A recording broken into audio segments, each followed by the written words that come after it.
हमारा प्रश्न है, एक सामान्य कॉम्पैक्ट डिस्क की अधिकतम क्षमता होती है, जो हमारी सीडी होती है कॉम्पैक्ट डिस्क, इसकी अधिकतम सीमा कितनी होती है? Option number A 700 MB, option number B 200 MB, option number C 2 GB, option number D 5 GB। तो हमारी जो कॉम्पैक्ट डिस्क होती है सीडी होती है, इसकी अधिकतम क्षमता होती है 750 MB। कितनी होती है? 750 MB। तो 750 MB के लगभग जो भी हमारा ऑप्शन है वो हमारा सही जवाब हो जाएगा। तो हमारा ऑप्शन हो जाएगा ऑप्शन नंबर ए सही। तो कितनी होती है? 750 MB। नेक्स्ट हमारा क्वेश्चन है, एक डीवीडी की अधिकतम क्षमता होती है, एक डीवीडी की अधिकतम क्षमता कितनी होती है? Option number A 2 GB, option number B 30 GB, option number C 40 GB, option number D 17 GB। एक डीवीडी की हमारी अधिकतम सीमा होती है 17 GB। कितनी होती है? 17 GB। नॉर्मली हमारी जो डीवीडी आती है वो 4.7 GB की आती है। कितने की? 4.7 GB। और अधिकतम आती है 17 GB तक। ऑप्शन नंबर डी हमारा सही जवाब हो जाएगा। नेक्स्ट हमारा क्वेश्चन है, कौन सा शब्द का संबंध स्कैनर से होता है? स्कैनर से होता है। ऑप्शन नंबर ए लेजर का, ऑप्शन नंबर बी ट्वेन का, ऑप्शन नंबर सी कार्टेज का, ऑप्शन नंबर डी मीडिया का। तो हमारा जो स्कैनर से संबंधित शब्द होता है वो हमारा होता है ट्विन का। कौन सा होता है? ट्विन। ऑप्शन नंबर बी हमारा सही जवाब हो जाएगा। नेक्स्ट हमारा क्वेश्चन है, निम्न में से कौन हार्ड डिस्क ड्राइव की सबसे बड़े निर्माता या मैन्युफैक्चरर हैं?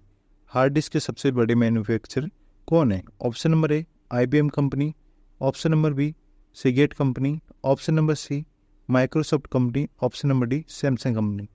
तो जो हमारी हार्ड डिस्क की को बनाने की सबसे बड़ी कंपनी मैन्युफैक्चर कंपनी है वो हमारी सीगेट वाली कंपनी होती है। कौन सी होती है? सीगेट वाली। IBM के हमारे कंप्यूटर आते हैं, माइक्रोसॉफ्ट के हमारे विंडो वगैरह ऑपरेटिंग सिस्टम वगैरह सॉफ्टवेयर वगैरह आते हैं, सैमसंग के हमारे मोबाइल वगैरह आते हैं।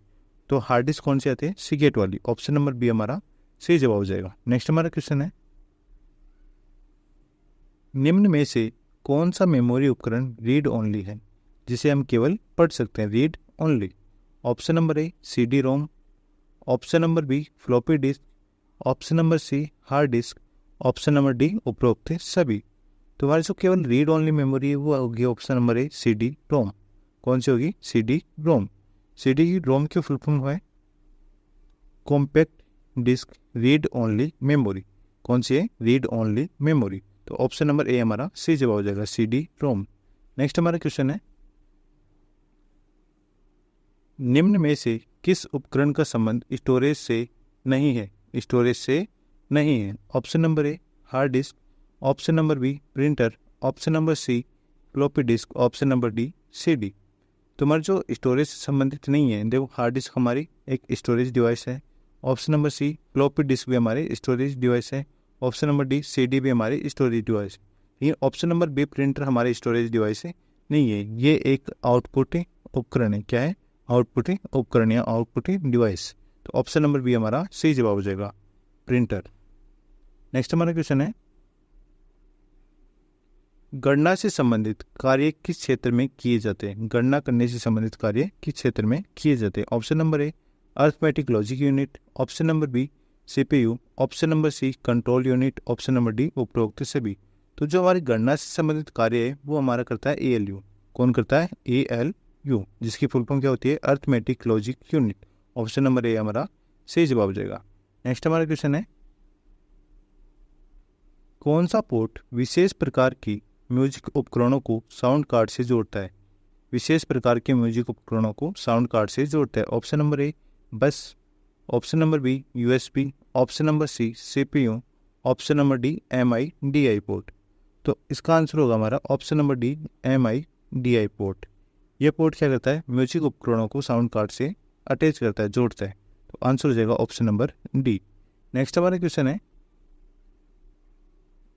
किस अमेरिकन कंप्यूटर कंपनी को बिग ब्लू कहा जाता है? बिग ब्लू कौन सी कंपनी को कहा जाता है? Option number A Microsoft corporation, option number B compact corporation, option number C IBM, option number D Intel. तो इनके अंदर जो बिग ब्लू कहा जाता है वो कहा जाता है option number C IBM company. कौन सी company? IBM company. Option number C हमारा सी जवाब हो जाएगा। नेक्स्ट हमारा क्वेश्चन है,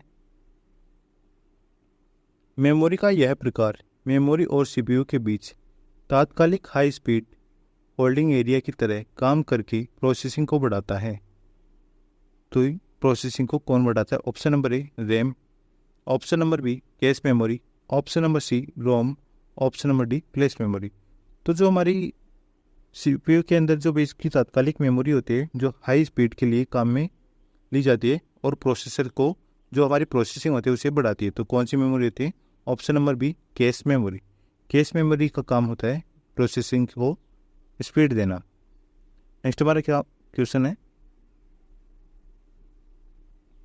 कीबोर्ड में F1, F2, F3 से लेकर F12 कुंजियों को कहा जाता है। इन सभी कुंजियों को क्या कहा जाता है? ऑप्शन नंबर ए फंक्शन कुंजी, ऑप्शन नंबर बी न्यूमेरिक कुंजी, ऑप्शन नंबर सी कंट्रोल कुंजी, ऑप्शन नंबर डी सिंबल कुंजी। तो F1 से लेकर F12 तक इन सभी कुंजियों को कहा जाता है फंक्शन कुंजी। कौन सी कुंजी कहा जाता है? फंक्शन कुंजी। ऑप्शन नंबर ए हमारा सही जवाब हो जाएगा। नेक्स्ट हमारा क्वेश्चन है, कंप्यूटर भंडारण के संदर्भ में कौन मापन की सबसे छोटी इकाई है? मापन की सबसे छोटी इकाई कौन सी है? Option number A bit, option number B byte, option number C nibble, option number D उपरोक्त सभी। तो भंडारण को मापने की सबसे छोटी इकाई होती है हमारी बिट। ऑप्शन नंबर ए हमारा सही जवाब हो जाएगा। जो हमारी बिट है वो 1 और 0, ये हमारी कितनी बिट हो गई? 2 बिट हो गई। बाइनरी सिस्टम में 1 और 0 के माध्यम से हम बाइनरी सिस्टम को लिखते हैं और एक क्या है हमारी बिट है, एक लिख सकते हैं या फिर 0 लिख सकते हैं। ये क्या है? एक बिट होगी। नेक्स्ट हमारा क्वेश्चन है,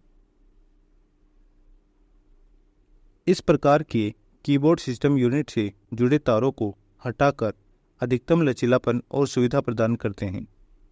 option number A ergonomic keyboard, option number B पारंपरिक keyboard, option number C wireless keyboard, option number D flexible keyboard. तो जो हमारे बिना तारों के कीबोर्ड होते हैं इन्हें हम बोलते हैं वायरलेस कीबोर्ड। कौन सी कीबोर्ड बोलते हैं? Wireless keyboard. इसके अंदर वायर नहीं होता है। ऑप्शन नंबर सी हमारा सही जवाब हो जाएगा। नेक्स्ट हमारा क्वेश्चन है, मॉनिटर की ऊंचाई के बीच के संबंध को बताता है। जो मॉनिटर की ऊंचाई है उसके बीच के संबंध को कौन बताता है? Option number A resolution, option number B aspect ratio, option number C DPI, option number D dot pitch. तो हमारी जो मॉनिटर होता है उसकी जो ऊंचाई और लंबाई होती है इसके बीच के जो संबंध को कौन बताता है? एक्सपेक्ट रेशियो को बताता है। कौन बताता है? Expect ratio. Option number B हमारा सही जवाब हो जाएगा। नेक्स्ट हमारा क्वेश्चन है, एक पिक्सल होता है। एक पिक्सल क्या होता है? ऑप्शन नंबर ए एक कंप्यूटर प्रोग्राम होता है, ऑप्शन नंबर बी एक स्टोरेज उपकरण, ऑप्शन नंबर सी पिक्चर का सबसे छोटा अंश, ऑप्शन नंबर डी कोई नहीं। तो एक पिक्सल क्या होता है? एक पिक्सल होता है हमारा पिक्चर का सबसे छोटा अंश। ऑप्शन नंबर सी हमारा सही जवाब हो जाएगा। एक पिक्चर का सबसे छोटा अंश क्या कहलाता है? पिक्सल कहलाता है। नेक्स्ट हमारा क्वेश्चन है, सीपीयू की विशेष मेमोरी को क्या कहा जाता है? सीपीयू की विशेष मेमोरी को क्या कहा जाता है? Option number A main memory, option number B ROM, option number C register, option number D cache. तो सीपीयू की जो विशेष मेमोरी होती है इसे क्या कहते हैं? तो इसे कहते हैं cash memory. Option number D हमारा सही जवाब हो जाएगा। कौन सी मेमोरी होती है? Cache memory. नेक्स्ट हमारा क्वेश्चन है, निम्न में से कौन मेमोरी मापन की इकाई का उदाहरण नहीं है? मेमोरी मापन की इकाई का उदाहरण नहीं है। Option number A byte, option number B megabyte, option number C litre, option number D kilobyte. तो हमारे जो मेमोरी को मापने की इकाई का उदाहरण नहीं है वो होगा हमारा लीटर। ऑप्शन नंबर सी हमारा सी जवाब होगा। बाइट के माध्यम से भी हम मापते हैं, मेगाबाइट के माध्यम से भी हम मापते हैं, केबी के माध्यम से भी मापते हैं, लेकिन लीटर के माध्यम से हमें नहीं मापते। तो ऑप्शन नंबर सी हमारा सही जवाब हो जाएगा। नेक्स्ट हमारा क्वेश्चन है, विश्व का प्रथम लैपटॉप कंप्यूटर बाजार में कब और किसके द्वारा लॉन्च किया गया था? Option number A Hewlett Packard 1981 के द्वारा, option number B Laplink software Inc 1982 के द्वारा, ऑप्शन नंबर सी इप्सन 1981 के द्वारा, option number D trendy model 1985 के द्वारा। तो यह कंप्यूटर या लैपटॉप हमारा सबसे पहले बाजार में कब आया था? इप्सन 1981 के माध्यम से। ऑप्शन नंबर सी हमारा सही जवाब हो जाएगा। नेक्स्ट हमारा क्वेश्चन है, हार्ड डिस्क में जीरो ट्रैक होता है? हार्ड डिस्क में जीरो ट्रैक कौन सा होता है? ऑप्शन नंबर ए बाहर की ओर, ऑप्शन नंबर बी अंतर की ओर, ऑप्शन नंबर सी पूर्णतः मशीन पर आधारित, ऑप्शन नंबर डी कोई नहीं। तो हमारी जो हार्ड डिस्क होती है, हार्ड डिस्क के अंदर बहुत सारे ट्रैक होते हैं। ये क्या है? हमारे ट्रैक है। जो भी हमारी हार्ड डिस्क होती है वो ट्रैक और सेक्टर में बटी होती है। तो जो हमारे राउंड वाले हैं, गोल वाले हैं, ये क्या है? हमारे ट्रैक हैं। तो हमारा जो जीरो ट्रैक होता है वो कौन सा होता है? जो बाहर का ट्रैक है ये हमारा कौन सा होता है? जीरो, फिर अंदर आता है 1, फिर 2, फिर 3। इस प्रकार से हमारे ट्रैक आते हैं। तो जो बाहर का ट्रैक है वो कौन सा होता है? जीरो वाला ट्रैक। ऑप्शन नंबर ए हमारा सही जवाब हो जाएगा। नेक्स्ट हमारा क्वेश्चन है, मॉनिटर की सबसे महत्वपूर्ण विशेषता उसकी है। मॉनिटर की सबसे महत्वपूर्ण विशेषता कौन सी है? Option number A dot pitch, option number B स्पष्टता, option number C resolution, option number D उपरोक्त सभी। तो मॉनिटर की सबसे महत्वपूर्ण विशेषता होती है उसकी स्पष्टता, उसमें कितना क्लियर हमें दिखाई दे रहा है। ऑप्शन नंबर बी हमारा सही जवाब हो जाएगा। नेक्स्ट हमारा क्वेश्चन है, सूचना को क्रमबद्ध रूप से एक्सेस करने वाला उपकरण कौन सा है? क्रमबद्ध रूप से एक्सेस करने वाला उपकरण कौन सा है? Option number A magnetic tape, option number B hard disk, option number C floppy disk, option number D कोई नहीं। तो इसके अंदर आंसर होगा हमारा option number A magnetic tape. जो हमारी मैग्नेटिक टेप होती है ये सिस्टमेटिक रूप से इसमें रील होती है। रील हमारी 1 बाय 1 चलती है, आगे से चलती रहे। लेकिन जो हमारी हार्ड डिस्क है, हार्ड डिस्क के अंदर हम एक जगह से दूसरी जगह डायरेक्टली जंप भी कर सकते हैं। फ्लॉपी डिस्क में भी हम एक जगह से दूसरी जगह जंप कर सकते हैं। लेकिन जो मैग्नेटिक टेप है ये क्रम वाइज चलती है।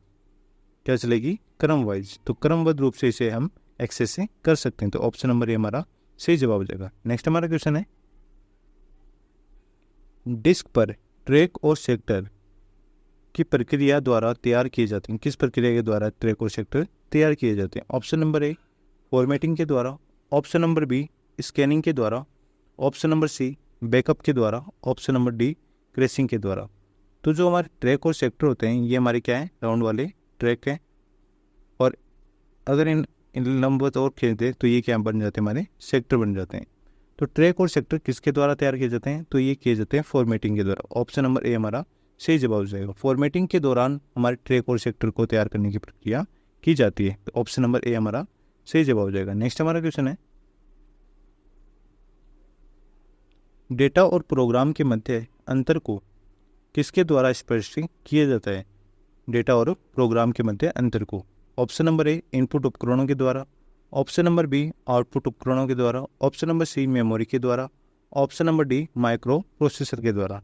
तो इनके बीच में जो अंतर स्पष्ट किया जाता है वो माइक्रो प्रोसेसर के द्वारा किया जाता है। ऑप्शन नंबर डी हमारा सही जवाब हो जाएगा। नेक्स्ट हमारा क्वेश्चन है, निम्नलिखित में से कौन सा इनपुट उपकरण नहीं है? इनपुट उपकरण नहीं है। Option number A scanner, option number B mouse, option number C printer, option number D keyboard. तो इनमें से कौन सा इनपुट उपकरण नहीं है? ऑप्शन नंबर ए देखते हैं, स्कैनर क्या है? एक इनपुट उपकरण है। ऑप्शन नंबर बी माउस भी एक हमारा इनपुट उपकरण है। ऑप्शन नंबर डी कीबोर्ड भी हमारा क्या है? इनपुट उपकरण। लेकिन ऑप्शन नंबर सी प्रिंटर हमारा इनपुट उपकरण नहीं है। ये क्या है? हमारा आउटपुट उपकरण। क्या है? आउटपुट उपकरण।